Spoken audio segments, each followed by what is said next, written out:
الرحمن الرحیم۔ محترم ناظرین السلام علیکم۔ پہلے زمانے میں حکومت میں ایک مسافر بغداد آیا۔ اس کے پاس سونے کا ایک قیمتی ہار تھا۔ وہ ہار فروخت کرنے کے لیے بازار گیا مگر اسے مناسب قیمت کہیں سے بھی نہ مل سکی، تو اس نے سوچا کہ اس وقت اسے بیچنا مناسب نہیں ہے۔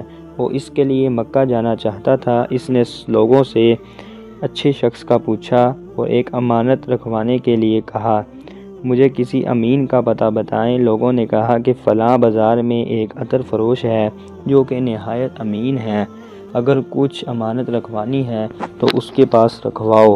لوگوں کی باتیں سن کر مسافر اس عطر فروش کے پاس گیا اور اس سے کہا کہ میں سونے کا یہ ہار آپ کے پاس بیت اللہ سے فارغ ہو کر لے جاؤں گا، آپ اسے رکھ لیجئے امانت کے طور پر۔ عطر فروش نے وہ ہار اپنے پاس رکھ لیا۔ مسافر حج پر چلا گیا اور واپسی پر اس نے کچھ تحائف خریدے اور بغداد آ کر اس نے وہ تحائف عطر فروش کو دیے اور اپنی امانت کا مطالبہ کیا۔ عطر فروش کی نیت خراب ہو گئی اور کہا کہ کیسی امانت اور کہاں کی امانت، میں تو تجھے پہچانتا تک نہیں اور نہ ہی کبھی تو نے میرے پاس کوئی امانت رکھی ہے۔ اس بیچارے نے بڑی نشانیاں دی اور منتیں کی لیکن عطر فروش بدستور انکار کرتا رہا۔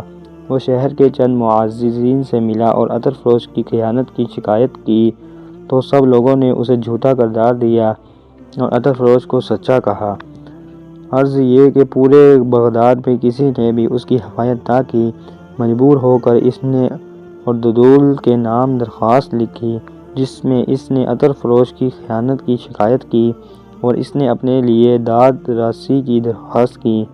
ارددولہ دہلوی نے اسے لکھا کہ تم 3 دن تک روزانہ اسی کی دکان پر جاؤ اور چوتھے روز میں وہاں سے لشکر لے کر گزروں گا اور تم سے اس دکان پر ملاقات کروں گا۔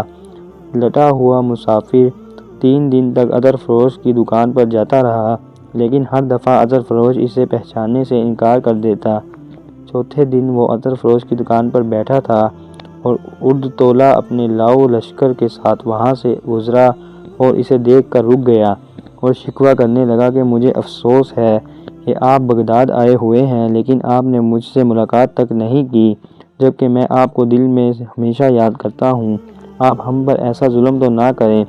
مسافر نے کہا کہ میں ذرا مصروف تھا لہٰذا ملاقات نہ کر سکا، چند دنوں کے اندر فارغ ہو کر آپ سے ملنے آؤں گا اور آپ کے تمام گلے شکوے دور کروں گا۔ عطر فروش یہ سب کچھ سنتا رہا اور حیران ہوا کہ یہ شخص ارددولہ کا قریبی دوست ہے جبکہ میں اسے کئی مرتبہ اپنی دکان سے جھٹکا دے چکا ہوں۔ اور جو دلہا جیسے ہی وہاں سے روانہ ہوا تو عطر فروش نے کہا کہ بھائی آپ اپنی امانت کی کوئی نشانی بتائیں تاکہ میں دوبارہ ڈھونڈ سکوں۔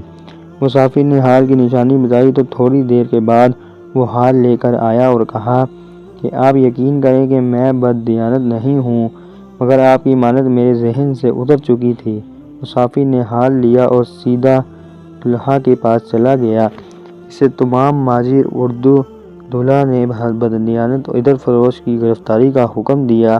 جب وہ گرفتار ہو کر آیا تو ارددولت نے وہ ہار اس کے گردن میں ڈالا اور حکم دیا کہ اسے سرِ عام پھانسی دی جائے۔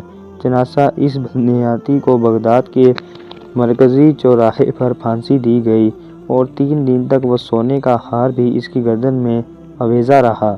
چوتھے دن وہ ہار اس کی گردن سے اتار کر مسافر کے حوالے کیا اور کہا کہ امانت دار بددیانت نہیں ہوتا لیکن بعض اوقات لوگ اپنی نادانی کی وجہ سے بددیانت کو امانت دار تصور کر لیتے ہیں۔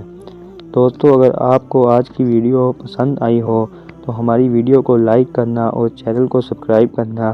ملتے ہیں آپ کو ایسی ہی نئی ویڈیو میں۔